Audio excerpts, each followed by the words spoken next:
Tuan Yang Dipertua, we are in a climate emergency. Kita berada dalam keadaan yang teramat unik di mana negara bukan sahaja dilanda dengan banjir tetapi pelbagai jenis cabaran dan rintangan yang makin lama makin teruk.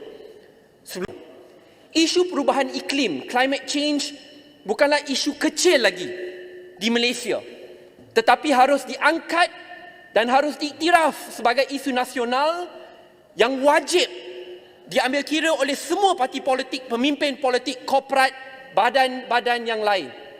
It means there must be a national emergency and a sense of urgency untuk semua kementerian, kabinet, wakil-wakil parti-parti pembangkang untuk ketengahkan idea-idea jalan penyelesaian melalui sistem bipartisanship supaya akhirnya kesilapan sebegini tidak akan berulang lagi. From the previous clip, we can see Syed Saddiq Syed Abdul Rahman, as Member of Parliament for Muar, have noticed how serious issue of the climate change is. But now, I want to ask you if it's needed to take the climate change issue seriously. Now, you answer it. My name is Ili. I would like to share with you about rising tides, sinking cities, battling flood in climate change in Malaysia. Rising tides, sinking cities, battling flood in the climate change in Malaysia is a relevant and compelling title that highlights the challenges faced by Malaysia in the context of climate change and its impact on urban area. Malaysia is a Southeast Asian country known for its diverse ecosystem and rapid urbanization. It's particularly vulnerable to the effect of climate change, including rising sea level, increased rainfall intensity, and extreme weather events. The title suggests that Malaysia's cities are at the risk of being inundated by floodwater due to the rising tides caused by the climate change. This issue has serious implications for the country's population, infrastructure, and economy. Urban areas such as Kuala Lumpur, Shah Alam, Penang and Johor Bahru are especially susceptible to the flooding due to their low-lying geography, inadequate drainage system, and rapid urban development. Climate change has been identified as a significant contributing factor to the increasing frequency and severity of flood in Malaysia. The melting of polar ice caps and glaciers has led to rising sea level, making coastal regions more prone to flooding. Additionally, climate change has altered weather patterns, resulting in a more intense rainfall and higher risk of flash flood.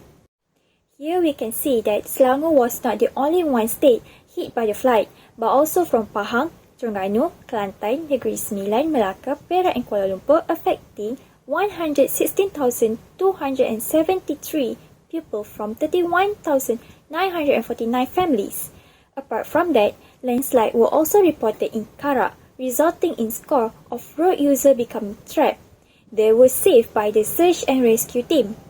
Other than that, the floods also turned a resort area in Jandabai into a disaster area after being hit by a water surge. 2 occupants at the resort were found drowned and another is still missing till now. Now we move to the history of flood in Malaysia.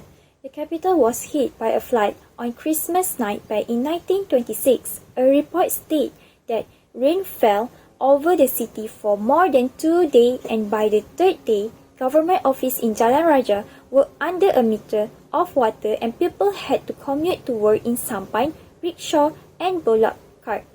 This phenomena called the storm forest flood. Back in 1971, Kuala Lumpur found itself submerged underwater in a major flash flood due to the monsoon rains. It was reported that the rain began a day after Christmas, which is 26 December 1970, and continue until 5 January 1971, which means more than a week of continuous rain. In December 2014, Malaysia faced its worst monsoon flood, which affected more than 500,000 people across several states and caused extensive damage to infrastructure. While now, the new one in December 2021, just a week before Christmas, unusually heavy and persistent rainfall resulted in widespread flooding damage, suffering a loss of life across Peninsular Malaysia. According to data from Department of Irrigation and Drainage, among them, there are several places that hit more frequently than others.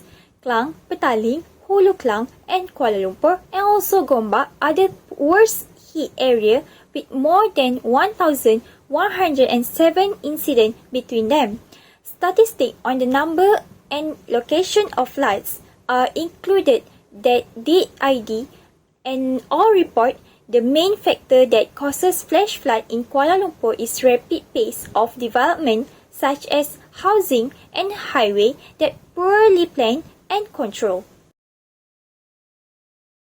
According to Malaysia's Environment and Water, KASA, Ministry Secretary General Zaini Ujang, the downpour in Kuala Lumpur alone exceeded the average rainfall for a month and was something beyond expectation and only occur once every 100 years. The question is, true whether such a volume of rainfall was entirely beyond expectations? The fact is, other flooding, even in recent memory in Malaysia, in 2014 and 2017, for example, has been similarly intense, widespread or damaging. And in advance, the heavy rains International Weather Centre had been tracking the movement of the tropical depression carrying moisture toward the peninsula for the several days. From broader, long-term perspective, commentators were quick to highlight an expectation of progressively increased risk from climatic hazard, including extreme rainfall, in our warming world. KASA's own recent climate change adaptation framework for water sector explicitly recognizes that climate change has become fundamental threat to Malaysia. The ex-Prime Minister Ismail Sabri Yaakob promised help and considered the response in Selangor had been disorganized because the monsoon season normally brought flood to the east coast, which the government was prepared for, but had not expected in Selangor. The reality was not a once-in-100 years incident, and we were forewarned but failed to prepare. Whatever the case, this recent disaster is harsh reminder that Malaysia is vulnerable to climate hazard. Understanding the extent to which the recent rainfall was influenced by the change in climate needs further scientific analysis.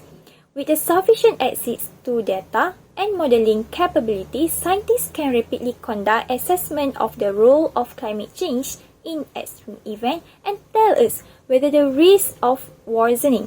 Here are some mitigation approaches that government has been taken.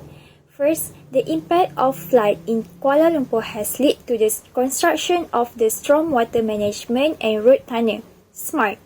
SMART tunnel is a not total solution to the problem of flash flood in Kuala Lumpur, as a worldwide should focus on overcoming the problem of flash flood in Kuala Lumpur city centre. SMART has managed to save the Kuala Lumpur city centre from the flood and avoid the loss of billions dollars of damage and destruction of public property, as it often happened when flash flood hit Kuala Lumpur centre. However, effort to tackle flood in Kuala Lumpur is still ongoing as flooding still occurs. Next is River of Life. This project contributes to the conservation of floodplain area as recreational area that plays a role as water absorbent area. Other than that, the provision of Flood forecasting and warning system is an important, practical, and low-cost measure to minimize flood losses. Flood forecasts given early will enable people living in flood-prone area to be warned so they can evacuate themselves and their belongings before the arrival of the flood. Next is mitigation approach that have been done by the private sector. Private developer and companies involved in the construction have started incorporating flood-resistant design and technique in building infrastructure.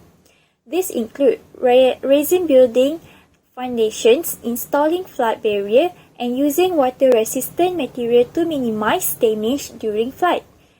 Private entities also, particularly in urban areas, have contributed to improve drainage system by investing in efficient stormwater management system. They help to reduce the risk of flooding in their respective area of operation. Last but not least is the mitigation approach that have been done by the local community.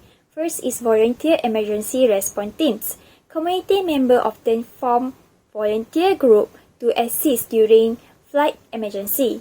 This team help with the evacuation effort, distribute relief supply, and provide support to affected individual and family. Other than that, the communities also can involve in river and coastal clean-up campaign.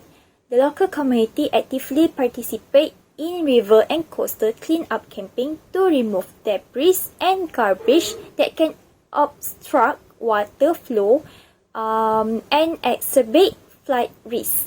As the conclusion, the challenge posed by rising tides and sinking city in Malaysia are significant, but with proactive measures and the commitment of all stakeholders, it is possible to mitigate the impact of climate change and build resilient city. In my opinion, by addressing the root causes of climate change, adapting to the effects, and implementing sustainable solutions, Malaysia can navigate the path toward a more sustainable and resilient future for its city and communities. I believe that we can work toward a better future with reduce the flood issue.